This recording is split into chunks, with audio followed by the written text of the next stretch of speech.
guys! Welcome to Vines Vlogs, and for today's video, kahit wala pa tayong 1K followers, and tuturo ko kung paano natin ilalagay itong mga products natin dito sa ating showcase, diba? So makikita nyo, no products yet. Pero pag makikita nyo sa other content creators or nagti-TikTok affiliates, meron silang mga products dito. So ituturo ko kung paano yun. So first natin gagawin, kailangan meron tayo nitong TikTok Shop Seller Center. So kailangan ninyong download ito. Syempre, download nyo. Dapat naka-download na kayo dati pa, 'di ba? So, ayan. Download nyo lang tong TikTok Shop Seller Center. Punta tayo sa settings.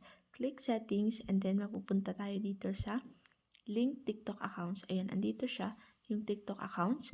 So, punta tayo sa ating official account. So, click official account. Click lang natin yan. And, ayan. So, i-unlink natin to. So, unlink lang natin siya. So, unlink official account.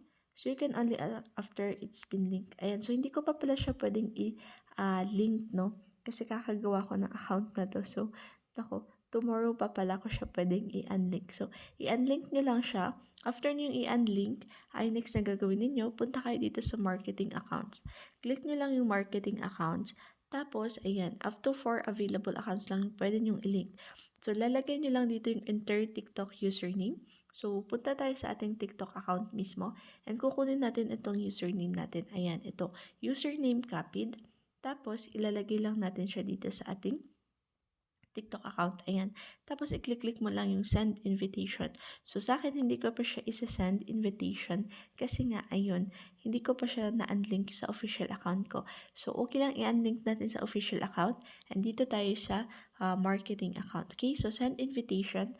Tapos, pagka-send mo ng invitation, pupunta ka lang dito sa account mo and i-click mo yung notification mo. Dito lang siya. So, magsi-system notification sa TikTok, i-accept mo lang siya.